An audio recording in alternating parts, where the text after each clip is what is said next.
Allez, votre invité aujourd'hui pour commenter l'actualité dans la grande interview en direct sur Boursorama, c'est Jean-Marc Daniel. Bonjour Jean-Marc. Bonjour. Tous mes voeux, on ne s'est pas vu depuis l'année dernière. Plein de bonnes choses Absolument, pour vous. mais je joins moi aussi aux vœux pour vous et puis pour les auditeurs téléspectateurs. Et internautes qui nous regardent. On parle de quoi? On parle de Davos. Pourquoi? Parce que vous avez vu, il y a quelques heures, Trump a durci le ton. Alors, il avait enterré l'âge de guerre provisoirement armistice avec les Chinois. Et là, face aux Européens, il dit quoi? Il nous presse de trouver un accord entre Américains et Européens.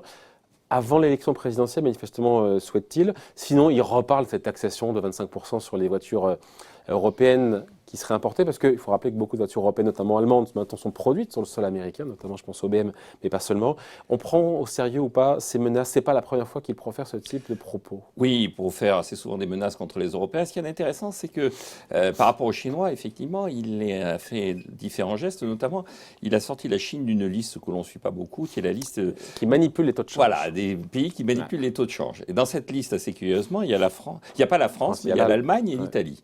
Manifestement, Il n'a pas compris qu'il y avait l'euro. Hein. Oui, il n'a pas compris que la France, l'Allemagne et l'Italie, c'est la même monnaie, c'est la même devise. Mais alors, ce qu'il y a d'intéressant aussi, c'est que autant les États-Unis sont effectivement avec un énorme déficit extérieur, aussi bien commercial que pour l'ensemble de leurs paiements courants, 500 milliards de dollars, autant la Chine... Donc quel morceau avec la Chine dont pas loin de 250 à 300 milliards sont liés au commerce avec la Chine. Et combien avec nous? Et alors avec nous, on est dans des proportions qui sont aux alentours de 90-100 milliards de dollars. Mais ce qui est intéressant, c'est que la Chine, elle, en tant que bloc, va être en déficit cette année de sa balance des paiements courants, environ 40 à 50 milliards de dollars, alors que l'Union européenne, et singulièrement la zone euro, dégage énormément d'excédents. Qu'on explique comment? Parce que... Alors, il y a deux éléments qui jouent. Le premier élément, c'est qu'un déficit extérieur, c'est des exportations, enfin un équilibre extérieur, et des importations. Et donc, la zone euro importe relativement peu parce que, comme elle a une population qui vieillit, la conséquence, c'est c'est une population qui épargne, et comme elle épargne, elle consomme peu, et donc elle importe moins. Et aux États-Unis, en revanche, la population est moyennement jeune, et surtout, les baisses d'impôts systématiques pratiquées par Trump, ça alimente la consommation.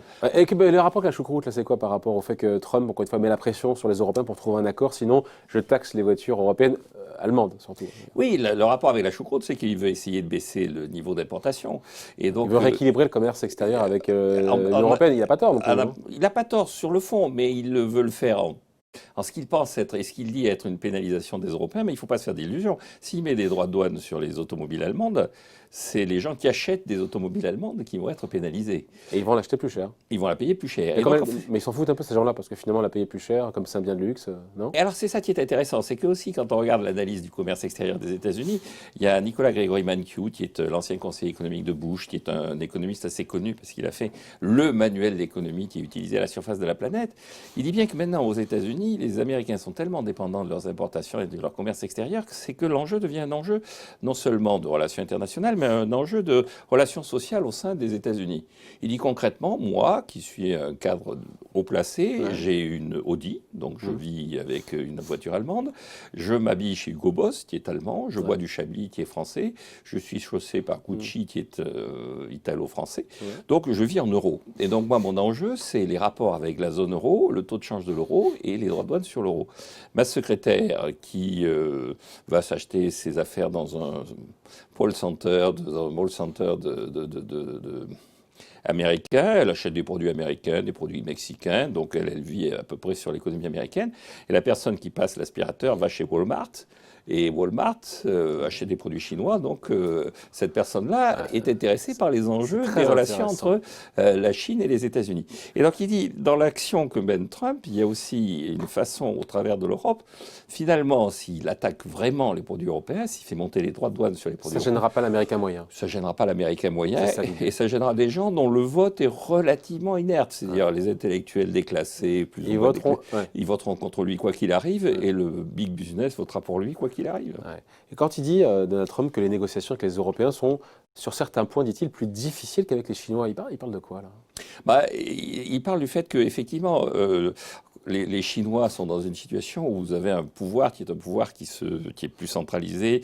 Les Américains ont l'impression que, c'est pour reprendre la formule de Henry Kissinger, au moins quand on téléphone, oui, il y a un numéro de téléphone de la Chine. Quand on téléphone à l'Europe, il y a cette espèce de flou donc entre la Commission européenne et puis les grands dirigeants, et avec des dirigeants européens qui sont un peu affaiblis. C'est-à-dire Mme Merkel est en fin de course, en Italie la majorité actuelle est très fragile, et en France le président de la République il y a d'autres chats à fouetter. Ouais. Après, on a Ursula von der Leyen, présidente de la Commission européenne, qui dit oui, un accord est possible dans les prochaines semaines. Hein.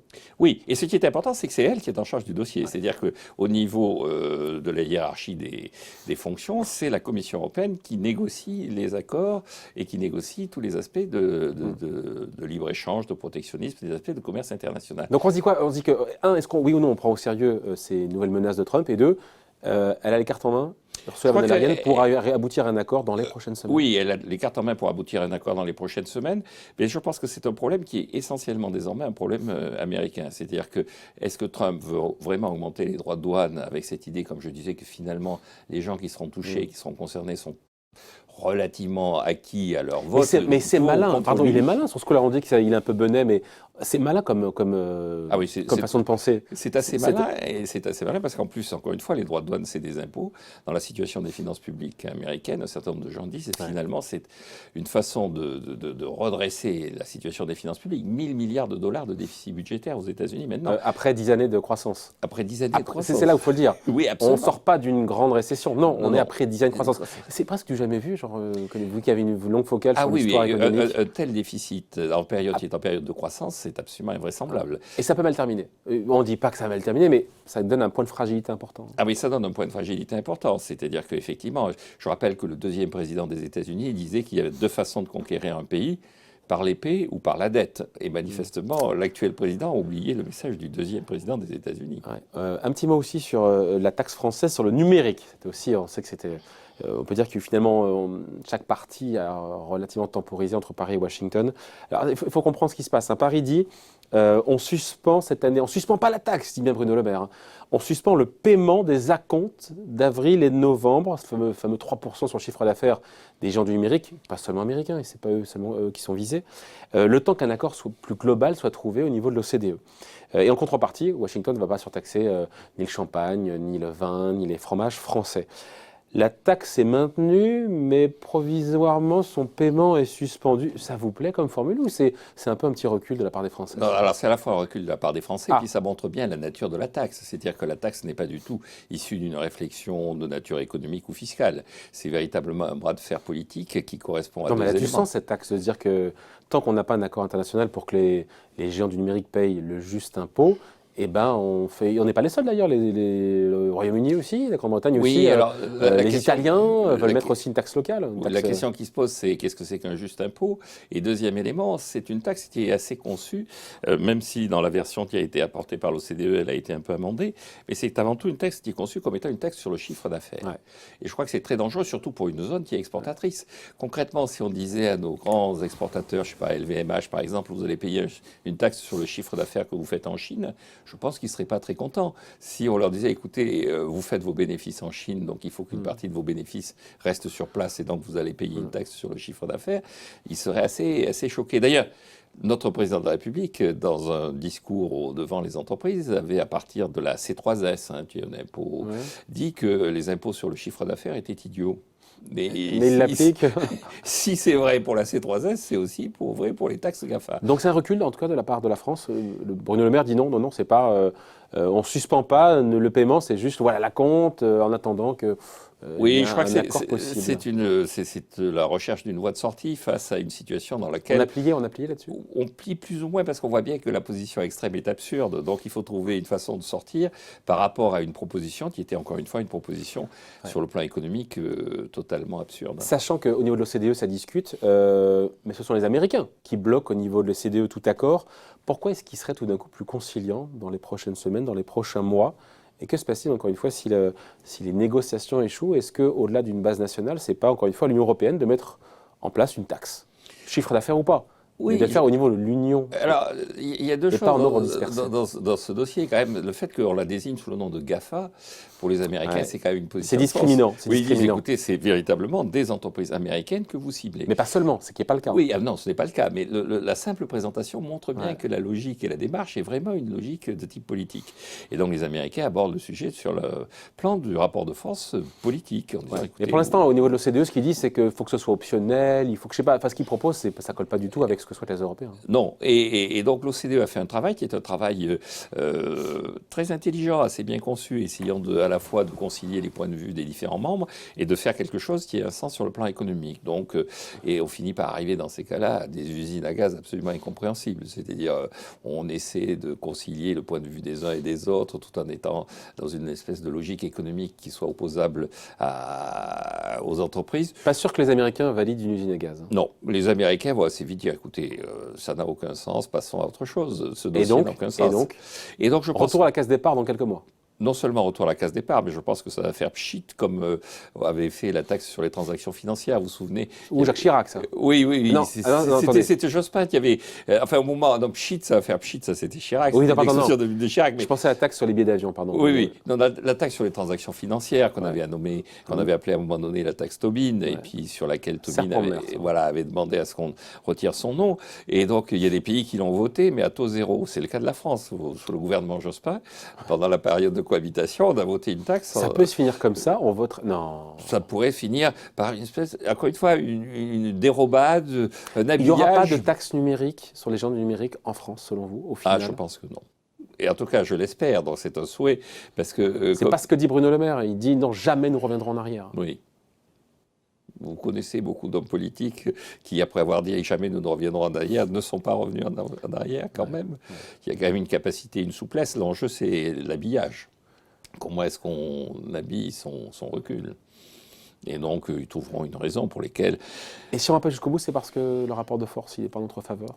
Non, c'est pas uniquement ça. C'est parce que je pense que cet impôt est mal conçu, que effectivement l'idée de réintroduire dans la fiscalité des éléments de chiffre d'affaires est une idée économiquement dangereuse et à long terme qui peut se retourner contre les créateurs de l'impôt. Mais comment est-ce qu'on fait pour pas avoir des situations aberrantes où en France, des géants du numérique se retrouvent à payer des taux d'imposition qui sont ridicules par rapport à ce que paye une PME qui, elle, paye le prix normal. Oui, je pense qu'une des réflexions, une piste de recherche... Ça, c'est normal, oui, c'est l'équité de justice sociale. Hein. La nature des objets qu'utilisent ces entreprises, sachant que quand on regarde GAFA, c'est pas exactement la même chose.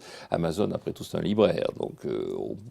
Amazon, c'est plus tellement un libraire. Oui, enfin, au départ, c'est un libraire, oui. Et donc, Facebook, en revanche, c'est une entreprise de réseau avec des rendements croissants qui n'est pas dans la même logique que les entreprises traditionnelles.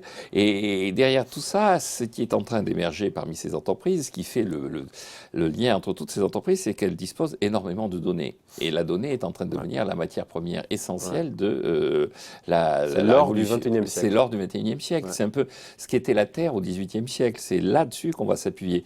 Et donc, de même qu'au XVIIIe siècle, on avait réfléchi la fiscalité par rapport à la Terre, je pense qu'il faut maintenant réfléchir à la fiscalité par rapport à la donnée. Et ça ressemblerait à quoi, par exemple ?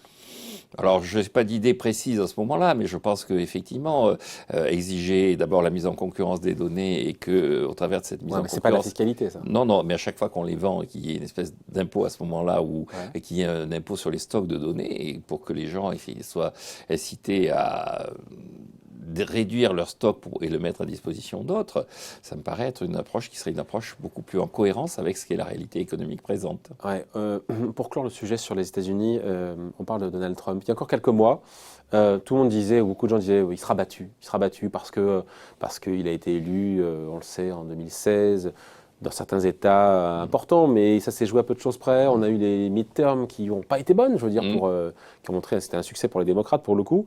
Et puis, au final, sa réélection, elle semble jouable aujourd'hui. Parce que l'économie va bien, parce que Wall Street est au top, parce que il y a eu l'armistice, encore une fois, une forme de trêve dans sa guerre commerciale avec les Chinois. Face à lui, il y a Joe Biden dans les sondages. Il ne s'est pas exclu que Trump soit réélu, quoi. Ah, je pense qu'il va être élu. Non seulement c'est pas exclu, mais ça me paraît le plus probable. Qu'est-ce qui vous fait dire ça alors? Il y a deux raisons à ça. Effectivement, le personnage au début paraissait totalement lunatique. Il y a même des gens qui se posaient la question au tout début. Est-ce qu'il ira au terme de son mandat? Est-ce qu'il ira au terme de son mandat et comment est-ce qu'on fait pour destituer un président sur la base de sa santé mentale? Est-ce qu'on ne peut pas l'accuser d'être déficient sur le plan mental et donc de devoir abandonner ses fonctions? Or, avec le temps, d'abord, il a pris de l'expérience et il a construit une politique qui est assez cohérente avec un élément qui est un élément clé pour lui, qui est d'accepter le creusement du déficit budgétaire et l'augmentation de la dette. Et donc, il a mis, comme il le dit lui-même, beaucoup d'argent dans la poche des Américains. Et les Américains, d'une certaine façon, à courte vue, sont plutôt reconnaissants. Et le deuxième élément, c'est qu'il a en face de lui un parti démocrate qui est en train de se radicaliser. Quand vous voyez que le New York Times soutient Elizabeth Warren, c'est quand même quelqu'un qui développe des programmes qui sont qualifiés aux États-Unis de socialistes et qui, par certains côtés, sont en tout cas relativement étatistes. Et qui Elle met un petit peu d'eau dans son vin. Oui, mais au fur et à mesure qu'elle monte dans les sondages, elle essaie de baisser. Elle n'est pas si bien placée, je crois qu'elle est en deuxième ou troisième position. Oui, il y a Joe Biden. Oui. Non, elle est en troisième position. Il y a Joe Biden, il y a Bernie Sanders, et elle est en troisième position oui, aujourd'hui. Mais ce que je trouve intéressant, c'est que le New York Times s'appelle à voter pour elle. C'est-à-dire qu'il y a une intelligentsia américaine de la côte Est qui rejoint d'une certaine façon certains éléments de Californie, qui sont prêts à soutenir des gens qui sont totalement en opposition avec l'esprit moyen des Américains. Et vous savez pourquoi elle a baissé dans les sondages? Parce que c'est cette idée française qui a été soumise par des économistes français de dire on va taxer la fortune des milliardaires.